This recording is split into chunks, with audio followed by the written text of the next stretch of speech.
नमस्कार दोस्तों, स्वागत है आपका उत्तीर्ण क्लासेस में।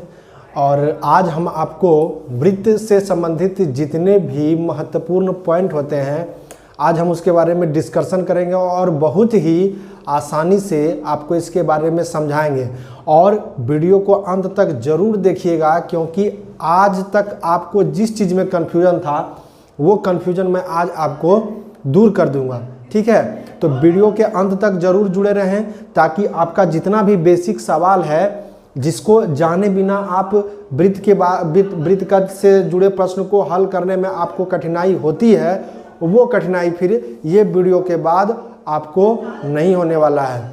तो चलिए वीडियो को स्टार्ट करते हैं। और हम लोग जानते हैं सबसे पहले जो आज हम लोग पढ़ेंगे वो पढ़ेंगे क्या, वृत्त के बारे में। ठीक है, वृत्त जिसको कि हम लोग बोलते हैं सर्कल। ठीक है, तो इसको हम लोग बोलते हैं सर्कल। अब देखिए, सबसे पहले इसको पढ़ने से पहले क्या करेंगे, हम लोग जान लेंगे कि सर्कल हम लोग कहते किसको हैं। ठीक है, सर्कल किसे कहते हैं। तो देखिए, वृत्त या सर्कल किसे कहते हैं। वृत्त जब कोई बिंदु किसी स्थिर बिंदु के चारों ओर निश्चित दूरी रखकर घूमता है तो उसके घूमने से जो आकृति बनती है उसे हम लोग क्या कहते हैं, वृत्त कहते हैं। मतलब इसका यह है कि अगर एक कोई पॉइंट है, ठीक है, हम लोग मान लेते हैं कि यहाँ पे एक कोई क्या है, पॉइंट है, और इस पॉइंट के निश्चित दूरी में चारों तरफ से जो आकृति बनती है, घुमाने से जो आकृति बनती है उसी को हम लोग क्या नाम देते हैं, उसी को नाम देते हैं वृत्त, जिसको कि अंग्रेजी में सर्कल कहा जाता है। जिसको कि अंग्रेजी में क्या कहते हैं, सर्कल कहते हैं। तो ये आपको समझ में आ गया कि सर्कल हम लोग किसको कहेंगे। सर्कल किसको कहेंगे कि वैसा एक पॉइंट लेना है और उस पॉइंट के चारों तरफ समान दूरी के चारों तरफ घूमने से जो आकृति का निर्माण होता है उस आकृति को हम लोग क्या कहेंगे, तो उस आकृति को हम लोग कहेंगे क्या, वृत्त कहेंगे। ठीक है, यहाँ तक क्लियर हो गया। वृत्त की आकृति जो है वो इस तरह से रहती है, आप देख सकते हैं बोर्ड पर। थोड़ा सा ये गोल कम होगा लेकिन ये पूरा क्या रहता है, बिल्कुल गोल रहता है। ठीक है, तो ये हमारा हो गया क्या, वृत्त हो गया। चलिए अब दूसरा पॉइंट पे बात करते हैं कि क्या है, वृत्ताकार क्षेत्र। अब भाई ये वृत्ताकार क्षेत्र क्या होता है, हम लोग प्रश्न तो बनाना चालू कर देते हैं लेकिन इसको हम लोग समझ लेंगे। वृत्ताकार क्षेत्र क्या होता है। मान लीजिए कि अगर ये वृत्त है, ठीक है, तो ये जब वृत्त है तो इसके द्वारा आपका कुछ स्थान घेरा जाएगा, कुछ स्थान छेका जाएगा। तो ये जो स्थान छेकता है, जितना भी स्थान छेकता है उसी स्थान को हम लोग क्या करते हैं कि वृत्ताकार क्षेत्र कहते हैं। ठीक है, जैसे कि मान लीजिए ये वृत्त है, ठीक है, ये हमारा क्या है, वृत्त है, और ये जो स्थान क्या कर रहा है, इस तरह से छेक रहा है। इस तरह से स्थान जो छेक रहा है, ये आकृति जो स्थान इस तरह का छेक रहा है, इस आकृति को ही हम लोग इसका क्या बोलते हैं, वृत्त का क्षेत्रफल बोलते हैं। मतलब जितना ये स्थान को घेरता है या छेकता है, अपना भाषा में जो इसको कह लीजिए, बोल लीजिए, वही हमारा क्या हो गया, वृत्ताकार क्षेत्र हो गया। ठीक है, अब आते हैं पॉइंट नंबर हम लोग तीसरा पे। तीसरा नंबर में क्या है, त्रिज्या है। तीसरा नंबर में क्या है, त्रिज्या। तो मान लीजिए कि त्रिज्या, इसका परिभाषा आप लोग नोट करना चाहते हैं तो लिख लीजिए। ठीक है, ये देखिए, ये हमारा एक क्या है, वृत्त है। ठीक है, वृत्त का ये जो है केंद्र है, तो केंद्र से जो रेखा परिधि तक जाती है, कहाँ तक, परिधि तक। यानी हम इसको कह सकते हैं कि केंद्र से परिधि तक, केंद्र से कहाँ तक, परिधि तक को परिधि तक मिलाने वाली रेखा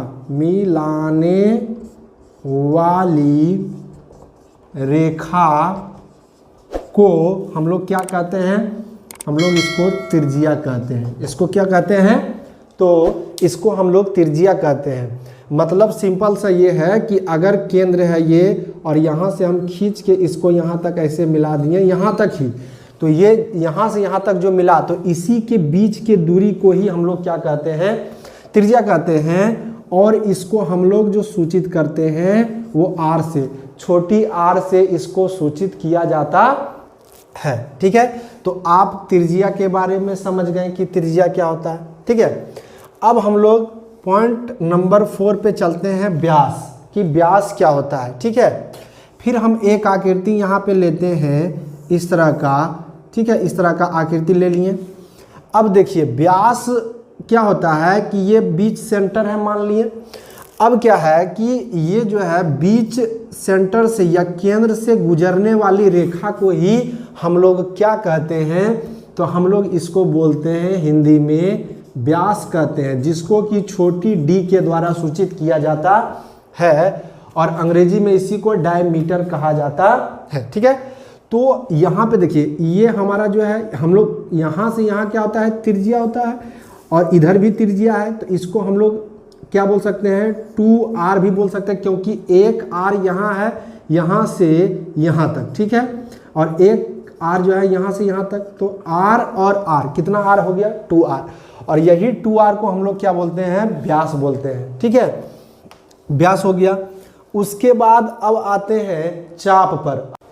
तो अब देखिए जैसे व्यास में क्या होता है कि व्यास में ये इधर का परिधि और ये इधर, तो केंद्र से गुजरने वाली रेखा जो दोनों साइड क्या करे, परिधि को टच करे, उसको हम लोग बोलते हैं व्यास, जिसको बताया है कि हम d से डिनोट करते हैं। ठीक है, सूचित करते हैं। और यहाँ पे देख लीजिए, अगर इसको हम दो भाग में बांट देते, ये हमारा r है और ये एक r है, तो इसको हम परिधि को व्यास को हम लोग 2r भी बोल सकते हैं। क्या बोल सकते हैं, 2r। ठीक है, तो ये जान गए आप लोग, इसको समझ गए परिधि क्या है। अच्छा, उसके बाद एक शब्द है चाप।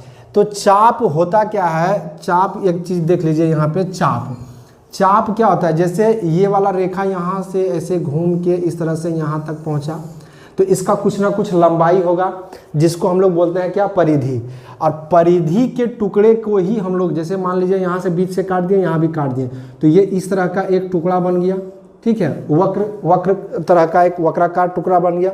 इसी टुकड़े का नाम दिया गया है क्या, इसी का नाम दिया गया है चाप दिया गया है।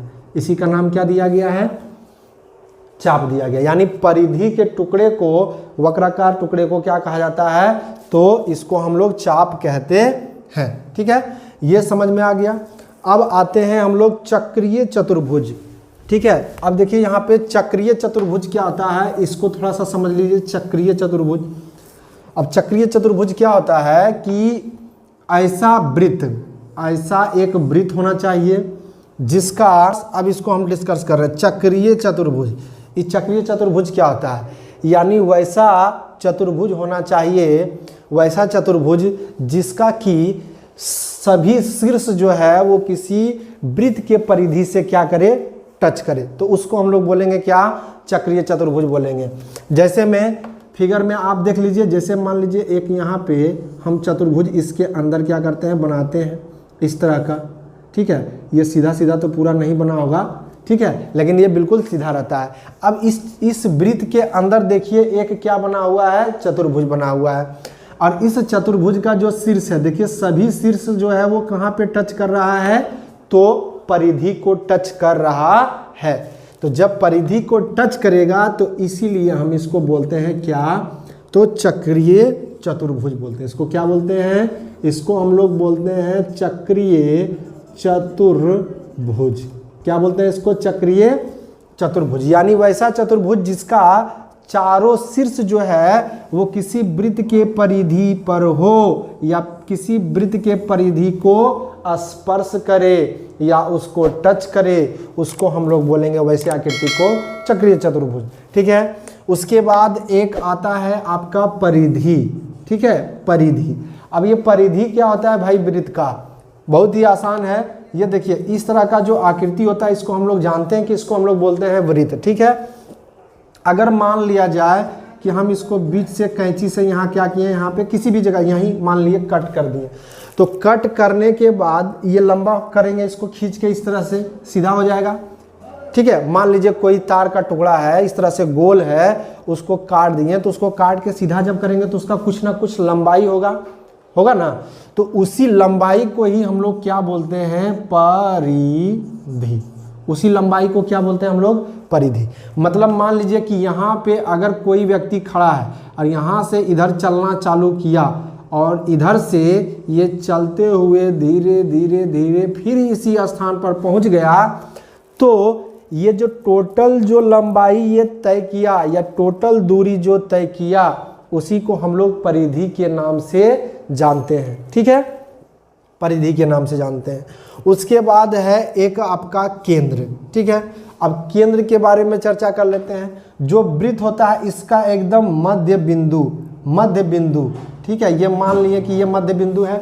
इसी मध्य बिंदु को कहा जाता है क्या, तो केंद्र कहा जाता है। इसी मध्य बिंदु को हम लोग क्या कहते हैं, केंद्र कहते हैं। ये बहुत ही आसान है। उसके बाद क्या है, तो चापकर्म है। उसके बाद क्या है, चापकर्म है। देखिए अब क्या है, यहाँ पे चापकर्ण है। ठीक है, अब ये क्या होता है, चापकर्ण।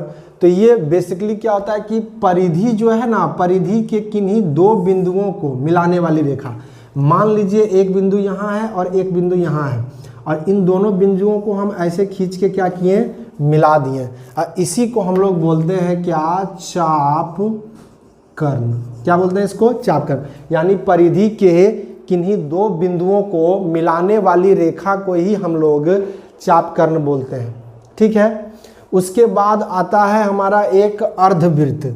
ठीक है, अर्धवृत्त, जैसा कि नाम से ही आप लोग जान रहे हैं अर्धवृत्त। तो अर्धवृत्त नाम का मतलब ये क्या हो गया कि ये अर्धवृत्त है। मतलब अर्धवृत्त का मतलब आधा रोटी। ठीक है, जैसे ये मान लीजिए ये पूरा क्या है, हमारा वृत्त है।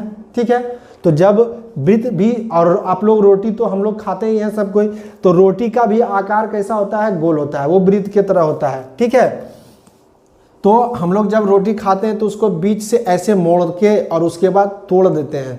तोड़ के ही उसको थाली में बढ़िया से रख के और सब्जी, चटनी, अचार उसके साथ बहुत ही मज़े से उसको क्या करते हैं, खाते हैं।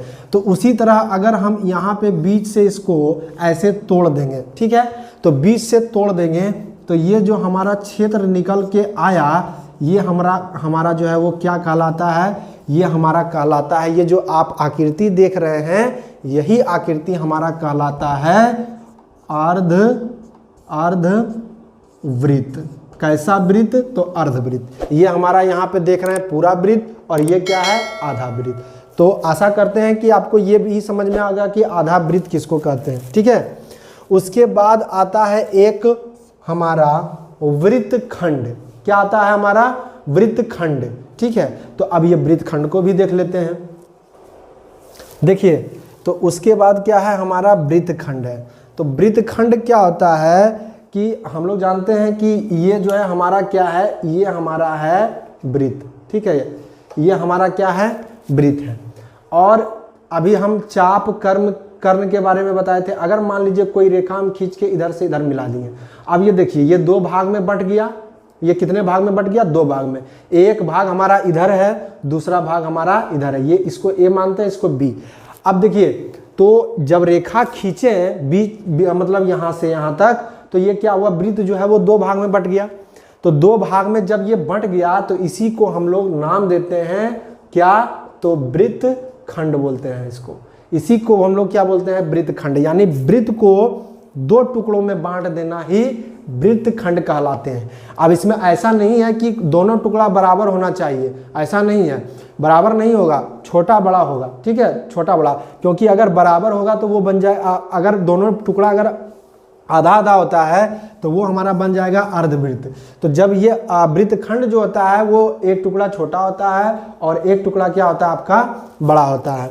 तो वृत्तखंड के बारे में भी आपको समझ में आ गया होगा। अब कुछ और पॉइंट इसका है जो हम डिस्कशन कर लेते हैं थोड़ा सा इसको बोर्ड को साफ करने के बाद। मिटाओ। चलिए तो देखिए यहाँ पे अब आगे जो है हम लोग क्या जानेंगे, त्रिज्या खंड। ठीक है, इसमें क्या बोला जा रहा है कि किसी वृत्त का वह भाग जो दो त्रिज्याओं एवं उसके बीच के चाप से घिरा रहता है वही त्रिज्या खंड कहलाता है। अब जैसे चित्र में यहाँ पे आप देख लीजिए, चित्र बनाते हैं एक इस तरह का।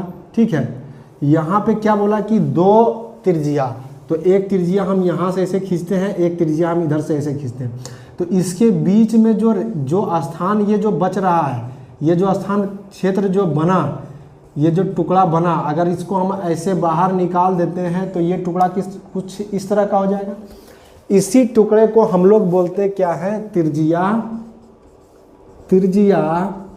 खंड इसको बोलते हैं। क्या बोलते हैं इसको, त्रिज्या खंड बोलते हैं। ठीक है, त्रिज्या खंड बोलते हैं। यानी उस तरह का जब टुकड़ा निकल के आएगा तो आप उसको बोलेंगे क्या, त्रिज्या खंड।